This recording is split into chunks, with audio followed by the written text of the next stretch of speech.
Hi guys, my name is Chelsea and I haven't made a YouTube video in so long, but I spend so many hours watching homeschool videos. I am a first-time homeschool mom. We're like dabbling in it. So my daughter is 4 turning 5 this September. She wouldn't go into public school until the 2026 year because she is a late summer birthday. But I am a person that lives on routine. I need structure in my life. I need something to do as a stay-at-home mom. So I was like, you know what? Okay, we're gonna do a little trial run of preschool homeschool this year. Let's see how it goes. We are a family that my husband has a very difficult schedule if our child was in public school. My husband works in the morning, has a gap midday, and then works in the evenings. So if we were gonna go to public school, my husband essentially wouldn't see our children all day long. So we're really leaning heavily towards homeschooling our children, but we'll see how it goes. So far, it is going great. So I'm gonna talk in this video about our hits and misses of the last school year. She knew all her shapes, knew all her colors, but my goals for this past year, were to start working on our alphabet, start getting a grasp of this is letters. So working on our alphabet, mainly the phonetic sounds of the alphabet. I didn't want to lean too heavily on just memorizing the ABC song. I really wanted her to start grasping the sounds of the letters and what the letters look like. We'll get to how that went last year though. And then I also wanted her to get a grasp on counting and basic math, just counting 1 to 10, super basic math principles. So starting off the year, I don't have it, but I can put a picture of it right here. We started off the year with playing preschool. Now playing preschool was a very Pinterest inspired kind of activity, if you will. It is formatted in a way where every week is a letter. So A, B, C. I can't remember if it went in alphabetical order. I know for sure week 1 was A. And I think I tried starting week 1 like 3 times. It was just too hands-on for me. It wasn't very scripted and it needed so many supplies. Some people may love it. If you are the type of person who is already spending so much time creating your own Pinterest board, trying to come up with ideas for a preschool, just go to playing preschool. It is a phenomenal visual if you want to be that kind of Pinteresty school year. Tons of fun activities. I think week 1, the first activity, for example, was you cut an apple in half and then you stamped with the apple, and the letter of the week was A, apple. But again, I didn't, we have puppies in the house and I hear them. I didn't stick with it. So that was a miss for us this year. The next program that we used, I did get this printed off, which is sad. It was Exploring Nature with Children. It's sad that I got it printed off because we did not end up using it. I really like this program still. I think it could work in the future, but for a 3 to 4 year old preschool year, it just didn't work. We are a very outdoorsy family. We go on every day. My husband gets off his morning shift and we go on a 4-wheeler ride and just kind of observe what's going on around us, the different plants, the different animals, the water, everything, because we have a creek nearby, and so if it's a heavy rain, we observe the water and just things like that. So nature is very, we live on a farm too. So we have 6 cows, puppies were born 2 days ago underneath our house, kittens, chicks, you name it. We're a very nature inclined family. So Exploring Nature with Children, if I just turn to a random page, it is very wordsy, not very picturesque. It's a lot of the mom. It's very Charlotte Mason inspired. So if you're a very book list, so many good book lists, poetry, a piece of art to enjoy this week, suggestions, extension activities for every week, and it is seasonal based. So every, for example, this one is winter. So it was a week of winter. And it had a poem by Lewis Carroll, Through the Looking Glass. And then it said like this week's nature walk activity, extension activities for week 1. This is like a winter summary week. And then week 2, you focused on birds. And then it said this week's nature walk activities, extension activities, and so on and so forth. And it mentioned the winter solstice, which I also really love anything to do with the wheel of the year and celebrating the wheel of the year personally. So like, for example, week 2 was supposed to be focused on birds. And then it's just words. I could have created activities myself for this. As a new first-time homeschool mom, I just didn't have that in me. I wanted open go, something ready for me. And this was really a program that helped me realize, okay, I need something a little bit more holding my hand, a little bit easier for setup wise, a little more open and go. And I love this program. I will probably use it in the future, hopefully. But as of right now, for my 4-year-old, I can't see this really working out for my family. So again, that was another miss. Another thing that I was trying to incorporate, I think it worked for a little bit, was I made her a little morning book. I always see morning menus. I was like, oh, we'll incorporate a morning menu. So we had like about me, her name, and she would trace it, my birthday, how many years old she is. I made this like little cute emotions page about like, how do you feel today? And she was really into, oh my gosh, I can't remember the movie. Riley. Inside Out? I think it's Inside Out. So I got all the characters from Inside Out. I'm pretty sure, I can't remember the name of the movie. And I put it down here. So I was like, how do you feel today? Emotions. And I created this page for her. I had her phone number practice, her alphabet chart, days of the week.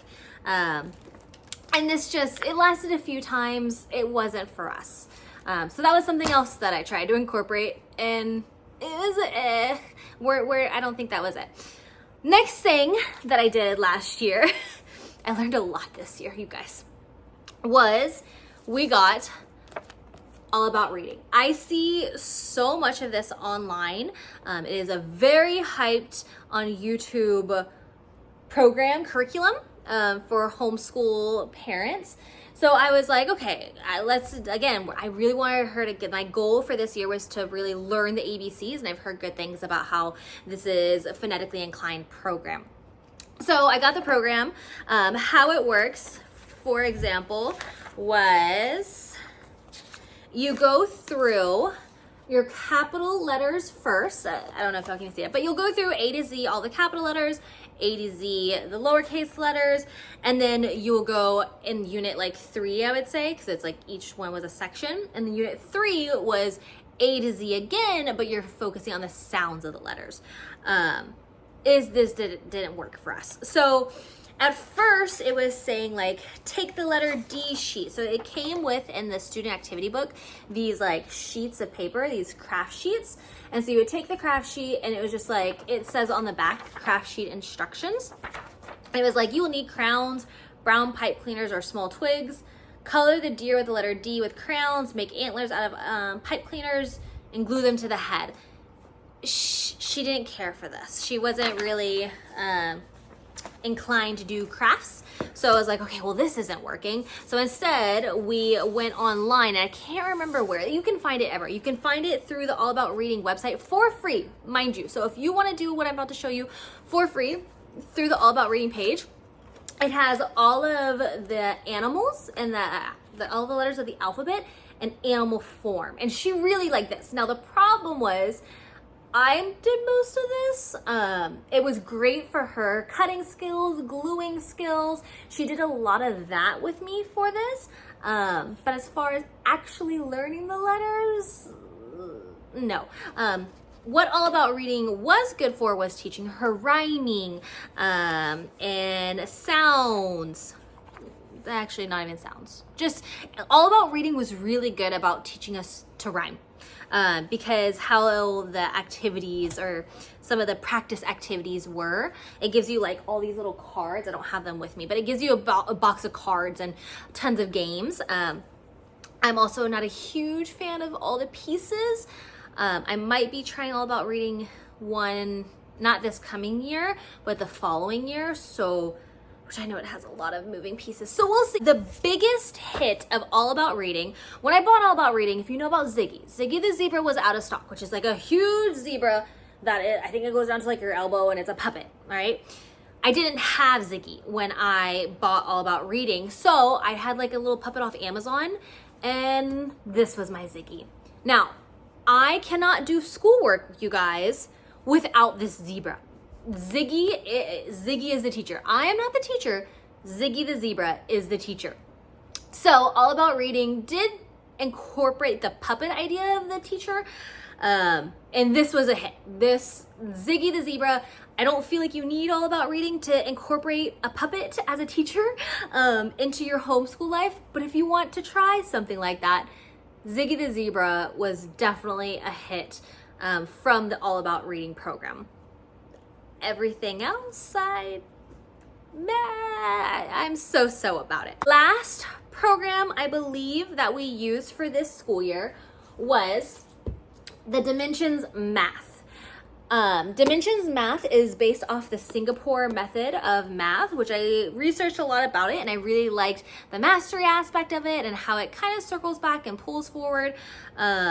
I really liked what it had to offer. I liked all the samples. I felt like, okay, this seemed pretty open and go for me. Now, what I will say is I only bought the teacher's guide for PKA, which is the semester 1 of preschool. I did not buy this for semester 2. I did buy the semester 2 program, but I didn't buy the teacher's guide because I felt like this was more classroom based. So it had a lot of group activities, stations to set up, and stuff like that, which I wasn't finding myself doing as much. I would find myself more so doing the textbook and the workbook. So it does come with a textbook and a workbook that you will do with your student. You'll do like lesson, let's say for example, you'll do lesson 414, and you can see how she did this here, and then it'll have corresponding workbook pages for 414. So the textbook, you're more so teaching them and being very hands-on with them to understand the topic, and then in the workbook,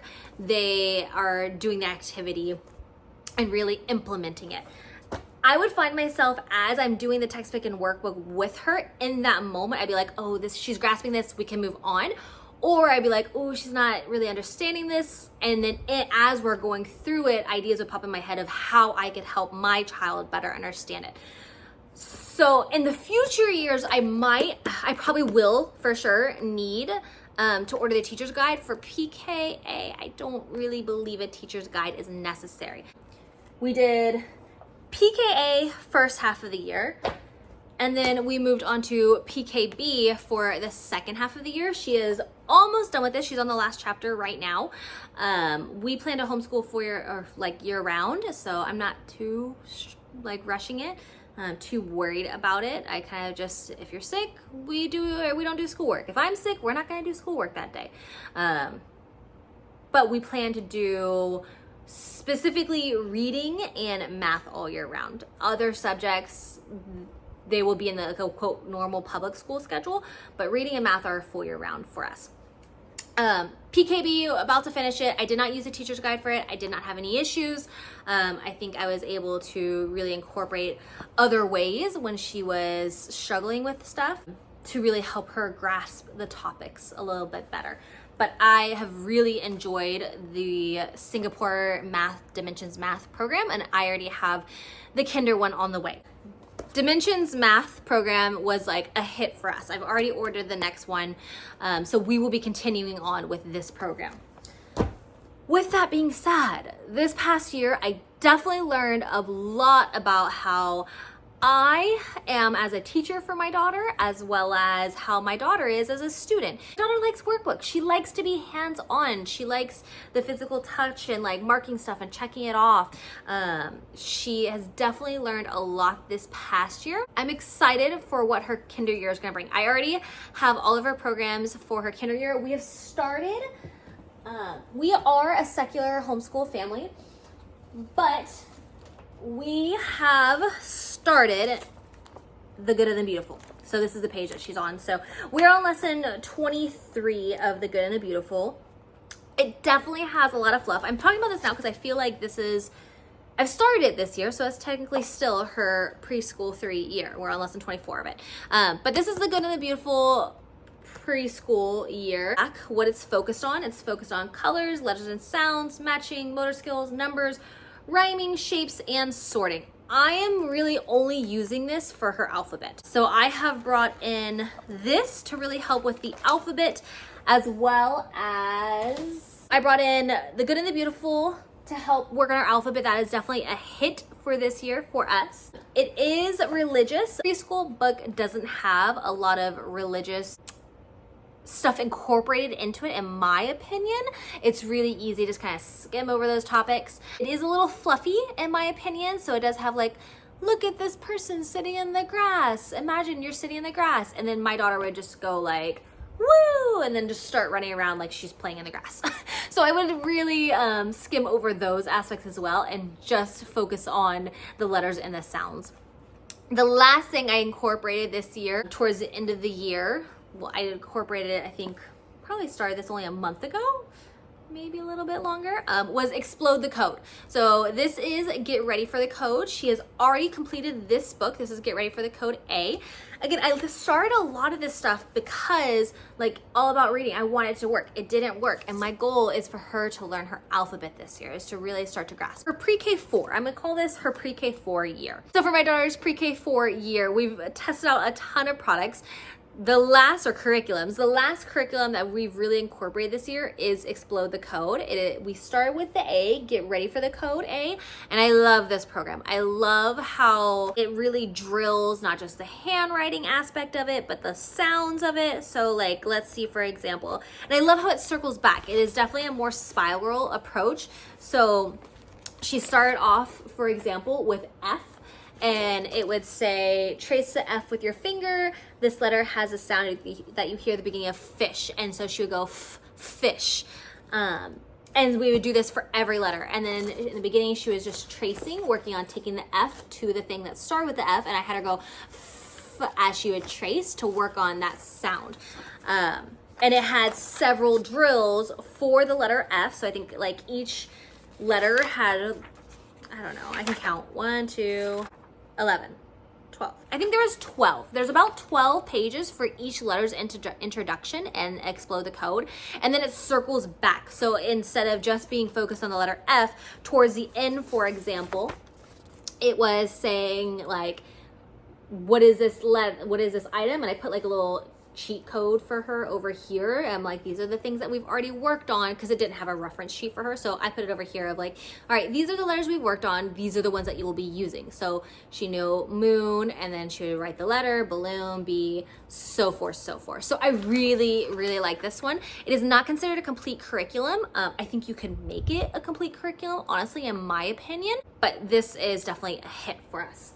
And that is it. So those were all of the programs and curriculums that I have introduced and tried for our homeschool year. A lot of misses in the beginning of the year, trying to figure out with my 4-year-old what's gonna work, what's not gonna work. And then towards the end, I think we really got it down, especially with Explode the Code, Dimensions Math, and the Good and the Beautiful. We were like, okay, I think we got more into a rhythm for sure now. I'm gonna continue several of the things over the summer into her PK 5 year. So technically we're still gonna do preschool, my plans. So technically my plans for next year are to continue her preschool year and do like a PK 5 type year, or some people call it transitional kindergarten, I believe, TK year. And so if you would like to see a video about that, I already have curriculums that I have bought for that here. Some that are gonna be the same, some that are gonna be different. But if you would like to see a video on our TK or / PK 5 year, leave a comment below. And I hope you guys all the best of luck in your homeschool journeys. Until next time.